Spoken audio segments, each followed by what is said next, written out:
Assalamualaikum warahmatullahi wabarakatuh. Selamat datang kembali peserta didik. Di video kali ini saya akan menjelaskan tentang sekilas usaha mempertahankan kemerdekaan Indonesia dalam kurun waktu tahun 45 sampai 1949. Di video kali ini Bapak akan sedikit membahas materi ini ya, materi tentang usaha mempertahankan kemerdekaan.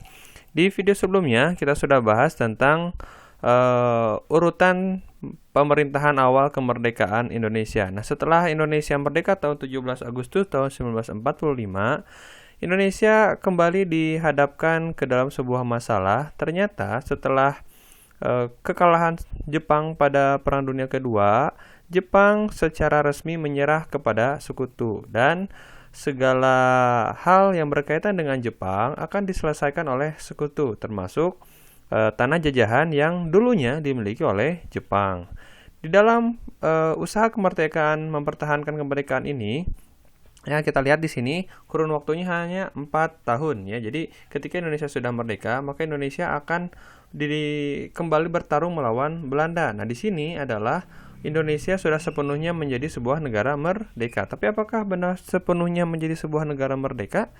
Ya kita lihat saja ya di sini. Kalau yang namanya mempertahankan kemerdekaan Indonesia, ya biasa disebut juga kalau zaman tahun 45 sampai tahun 49 ini bisa disebut sebagai zaman revolusi Indonesia ya. Jadi masa revolusi. Jadi kurun waktu 45 sampai 49 ini disebut sebagai masa revolusi. Nah, sebenarnya apa sih yang menyebabkan Indonesia harus mempertahankan kemerdekaan? Ya, kita lihat di sini bahwa setelah Indonesia menjadi sebuah negara merdeka tahun 17 Agustus tahun 45, ada sebuah syarat yang mengharuskan Indonesia bisa mempertahankan kemerdekaan. Ya, seperti yang kita ketahui bahwa yang namanya syarat-syarat sebuah negara, kita lihat dulu. Yang pertama, ya, ada rakyat. Ketika tanggal 17 Agustus tahun 45, ya, seperti kita ketahui bahwa 17 Agustus tahun 45 ini, ya, 17 Agustus tahun 45 Indonesia sudah ada rakyatnya, ya. Sudah ada rakyat Indonesia yang menginginkan kemerdekaan. Kemudian syarat yang kedua adanya wilayah. Ya, wilayah yang diakui oleh Soekarno-Hatta beserta jajarannya ketika Indonesia merdeka itu adalah bagian dari wilayah yang dulunya bagian dari jajahan Jepang dan bekas jajahan Belanda. Maka dari itu, wilayah yang diklaim oleh Indonesia saat itu beserta jajarannya terdiri dari Sumatera, kemudian ada Jawa, ada Sulawesi, ada Kalimantan, ada Sulawesi, dan sampai ke wilayah Maluku. Nah, ini adalah wilayah yang diakui oleh wilayah Indonesia saat itu. Ya.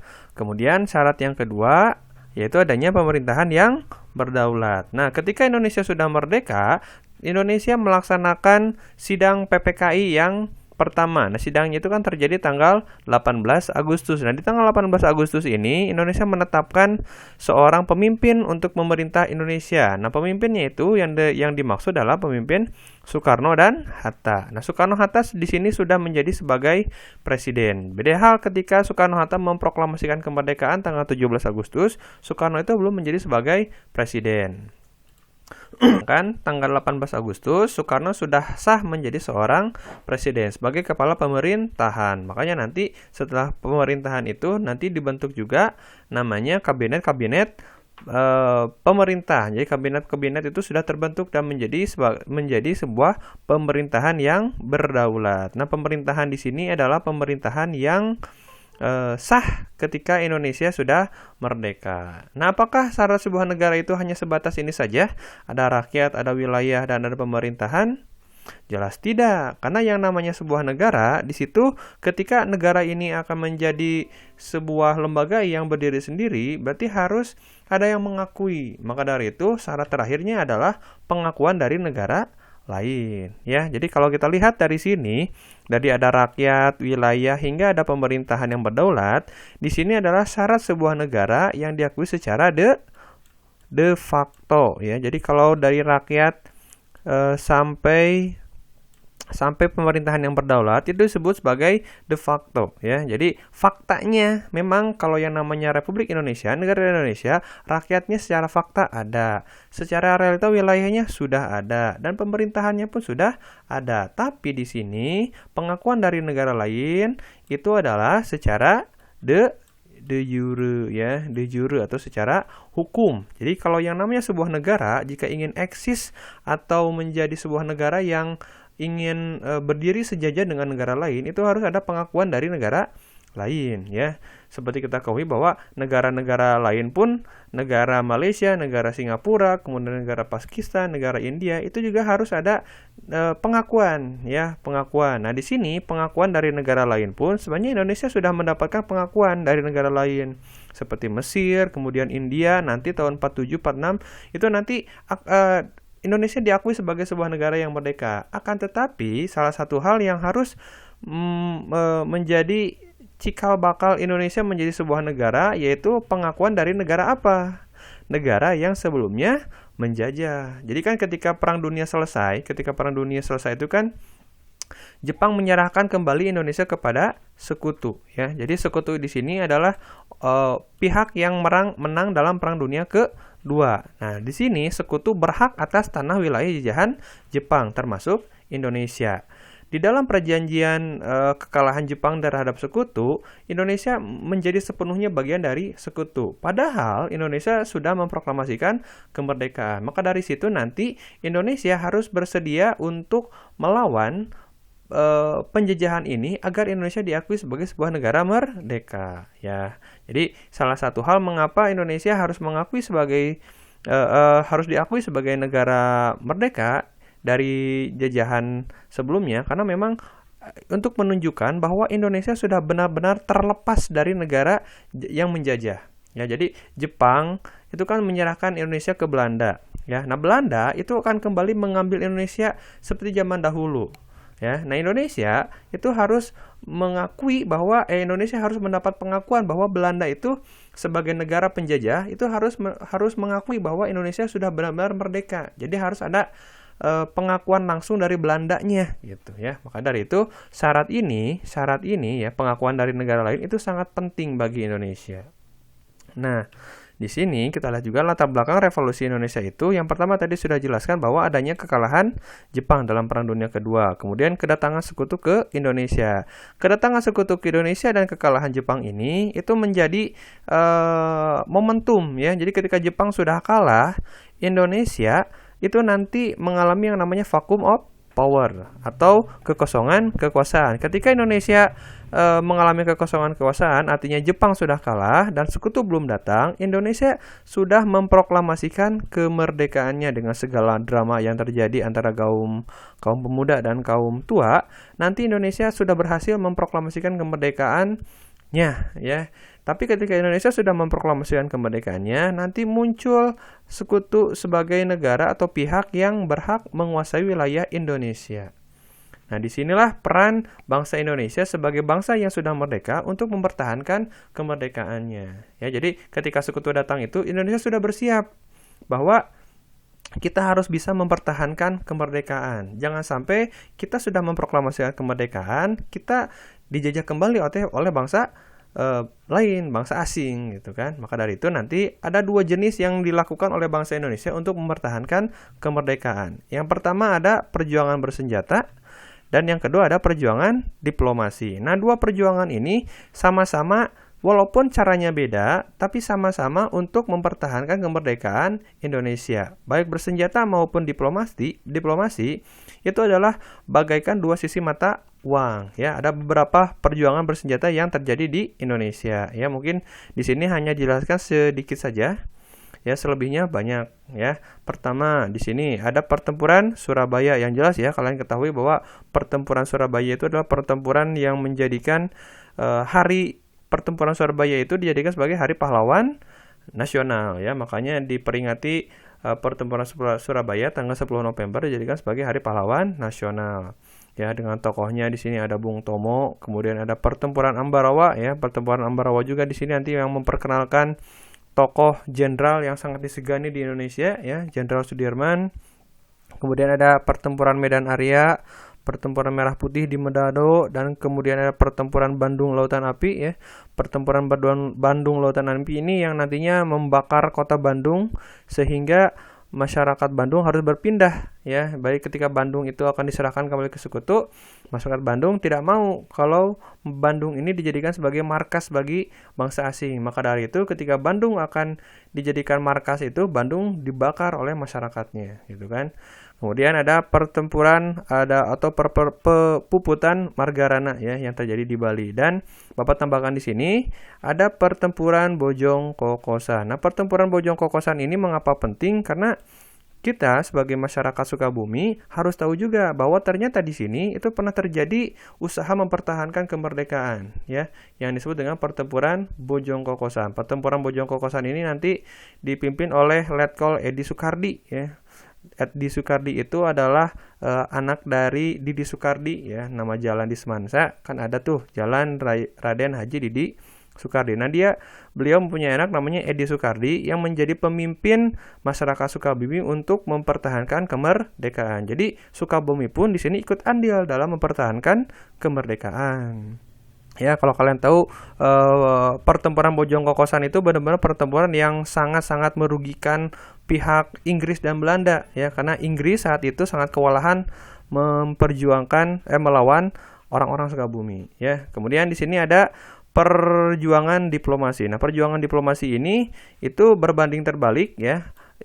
Perjuangannya dengan bersenjata. Kalau bersenjata itu kan pertempuran fisik ya, melawan dengan perang dengan senjata, perang fisik. Tapi kalau untuk perjuangan diplomasi ini dengan cara perjanjian-perjanjian. Jadi masyarakat Indonesia juga ketika mereka berusaha untuk mempertahankan kemerdekaan, mereka melaksanakan perjanjian dengan pemerintahan Barat ya. Ada beberapa perjanjian yang dilaksanakan dengan pemerintahan asing ya. Jadi Indonesia ini akan melaksanakan perjanjian agar diakuinya kemerdekaan Indonesia. Pertama ada perjanjian Linggarjati, kemudian ada perjanjian Renville, perjanjian Rumroyen, dan terakhir Indonesia diakui sebagai sebuah negara merdeka oleh Belanda, itu diakui dalam perjanjian Konferensi Meja Bundar ya. Kita bahas dulu sedikit di sini. Ini adalah tokoh-tokoh perjanjian Linggarjati ya. Ini ada Sultan Syahrir ya. Dia adalah tokoh Perdana Menteri Republik Indonesia yang mewakili Indonesia dalam perjanjian Linggarjati. Di mana tuh perjanjian Linggarjati dilaksanakan? Ya, kalau kalian tahu pernah main ke daerah Kuningan, di situ ada ada wilayah Linggarjati ya, perbatasan antara Cirebon dan Kuningan, yang dilaksanakan bahwa Indonesia sudah mulai diakui oleh Belanda, tapi tidak seluruhnya wilayah Indonesia itu.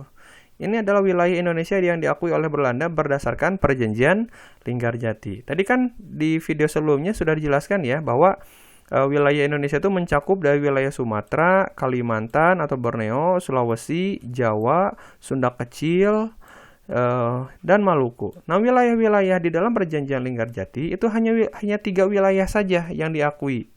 Ya, yang terdiri dari wilayah Sumatera, kemudian Jawa dan Madura di sini. Nah, wilayah ini adalah wilayah yang diakui Indonesia, yang diakui oleh Belanda dalam perjanjian Linggarjati. Jadi Linggarjati ini tidak mengakui seluruh wilayah Indonesia. Wilayah-wilayah yang di luar itu masih di dalam sengketa.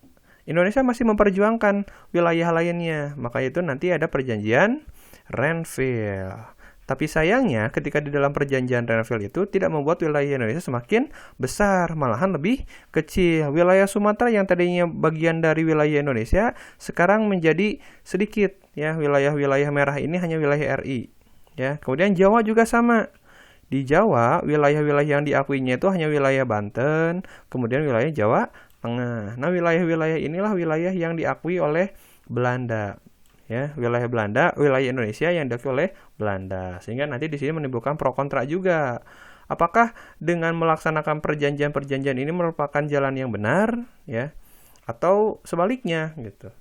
Nah, Indonesia juga masih memperjuangkan. Nanti akhirnya Indonesia diakui secara penuh secara de jure bahwa wilayah Indonesia keseluruhan adalah wilayah dari Sabang sampai Merauke itu dilaksanakan dalam perjanjian KMB atau Konferensi Meja Bundar. Dan ini adalah wilayah keseluruhan dari wilayah Indonesia di dalam perjanjian Konferensi Meja Bundar. Nah, Konferensi Meja Bundar ini dilaksanakan di Den Haag ya, di Belanda. Ada pemerintahan yang berbeda antara Indonesia ketika dalam Konferensi Meja Bundar, nama Indonesia itu kan awalnya Republik Indonesia ya. Tapi ketika di dalam KMB, nama RI itu ditambahan lagi jadi IS. Jadi nama lengkap Indonesianya itu bukan Republik Indonesia, tapi Republik Indonesia Serikat. Ya. Untuk pembahasan Republik Indonesia Serikat, kita akan bahas di semester 5. Ya. Nah, ini pertempuran tokoh-tokoh di dalam pertempuran bersenjata ya, perjuangan bersenjata. Salah satunya ada Bung Tomo. Jelas ya, Bung Tomo itu tokoh yang sangat luar biasa dalam mengilhami atau memprakarsai pertempuran di Surabaya tanggal 10 November. Kemudian ada tentu saja ada Jenderal Sudirman dalam pertempuran Ambarawa ya. Kalau Jenderal Sudirman itu kan tidak bisa berjalan dengan ini ya, dengan normal, maka dari itu ketika bertempur dia ditandu gitu kan. Tapi strateginya yang sangat luar biasa gitu. Kemudian ada I Gusti Ngurah Rai ya, tokoh pertempuran dari Puputan Margarana ya. Kalau kalian punya uang 50.000 pasti tidak asing dengan tokoh ini ya, I Gusti Ngurah Rai. Kemudian jelas di sini ada Edi Sukardi. Ya, Edi Sukardi ini adalah tokoh dari pertempuran Bojong Kokosan. Ya, kalian harus tahu bahwa pertempuran Bojong Kokosan ini itu sangat-sangat fenomenal. Bahkan ketika Sukabumi digempur habis-habisan oleh pertempuran sekutu ya, melawan sekutu, salah satunya melawan Inggris ya. Ketika Inggris itu berusaha membombardir wilayah Sukabumi, Inggris hampir kalah ya. Bahkan saking sulitnya melawan tentara Sukabumi ini, Inggris nanti membawa pesawat yang khusus digunakan untuk melawan sekutu, melawan aliansi di Perang Dunia Kedua ya. Biasanya Inggris melawan Jerman, biasanya Inggris melawan Jepang, melawan Italia, tapi Inggris menggunakan salah satu pesawat yang digunakan dalam Perang Dunia Kedua untuk melawan orang Sukabumi ya. Nama pesawat itu kalau kalian tahu ada Royal Air Force ya. Royal Air Force ini biasa digunakan Inggris dalam Perang Dunia Kedua, tapi juga digunakan untuk melawan orang Sukabumi ya, di bawah pimpinan ini tokoh pertempuran Bojong Kokosan.